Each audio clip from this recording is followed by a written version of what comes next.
YouTubers! Mike Martin's here. Mike Martin's channel. What makes a superpower a superpower? Is it population? Is it wealth? Is it production and exports? What keeps the gears going? And classifying a superpower. A superpower. Is it education?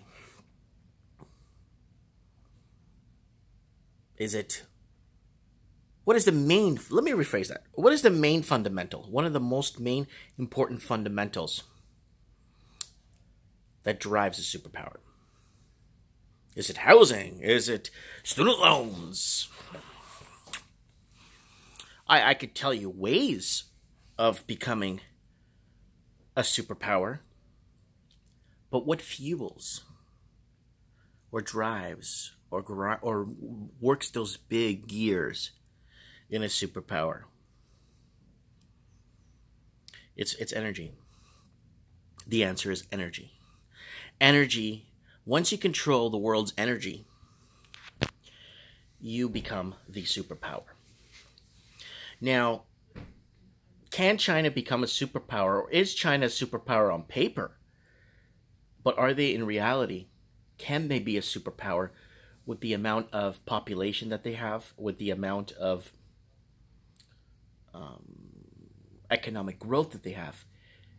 Could they ramp themselves up in the energy sector to unleash the dragon?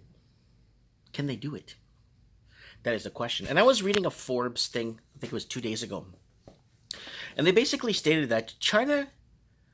I don't think, like, the way that was written is basically they're saying that they don't think that China wants to be a world superpower. They could be categorized as one.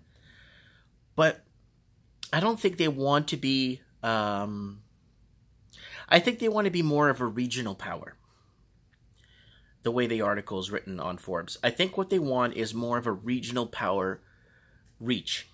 I don't think they want a world reach. I don't think they want to be like the United States, where they've sacrificed so much and had to create so much devaluation of everything, or fake wealth, or devaluize their own currency to basically give them the edge of being the superpower, right? One of the biggest oil producing countries in the world is the United States. And a lot of people think it's Saudi Arabia, and all that. No, it's the United States of America. And a lot of people don't know that. And you need that to run, or to progress, or to advance your superpower. And people going off the currencies, like Venezuela did, went off the American standard currency, and look what happened. China wants to start trading in other currencies now and depegging the American currency. That actually might be a big mistake, right? That actually might be a lot bigger mistake than they could imagine. A lot of countries now have unpegged the U.S. currency as their main reserve trade currency. Now for currency for trade only, not in their countries. But now, America's economy is still going up. America's job loss, unemployment is going down. So there's less people being unemployed. America in another 3-4 years might be one of those countries where if you don't want to work, you're lazy, because there's a lot of jobs. That's how it was in the early 80s during the Carter and Reagan administrations. So fueling a superpower is the key to keeping your superpower. And that's what I believe. I think the reason why the U.S. has its hand in so many countries, or whatever is happening when it comes to all this puppet wars and governments, is to keep their propped superpower. Now, I'm not speaking bad about the U.S. It's actually impressively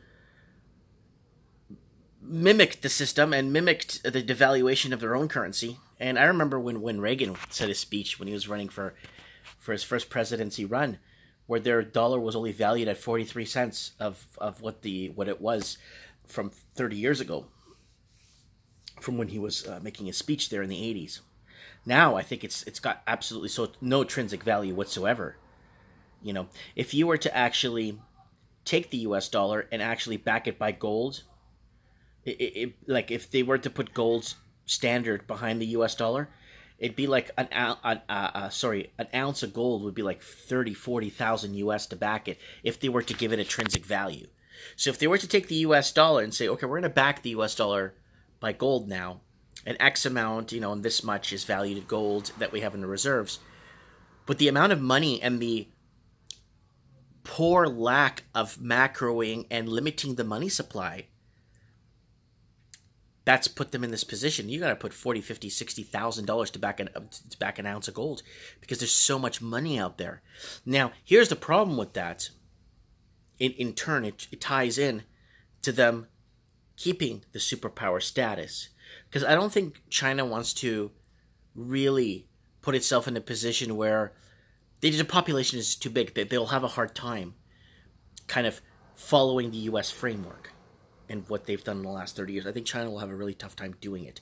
I think the key to being the superpower nowadays, I think, is to go fully solar, fully wind, fully ocean-powered, using those buoyant things that they use in Portugal in the waves that create electricity.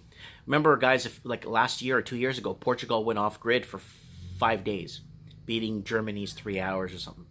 So Portugal is a good leader in showing that you could keep your empire going or your country going without the needs of others. So I think the first countries out of the gate to start becoming energy efficient and energy... I'm not talking about environment and global warming and all that crap. I'm talking about the first countries that could fuel their population and have a surplus, in my heart, is a true superpower. Let me know what you guys think in the comments below. Does China really want to be? I don't think so. I think they want more of a regional thing. I don't think they care about the entire planet and kind of controlling it like the U.S. is right now. The police of the world. I don't think China really wants that. I think because they already have an unmanageable population that they need to feed and keep going. It's energy. Whether it's through food, power, fuel, petroleums, to make and produce product, Let me know what you guys think. Comment below. Thanks for watching.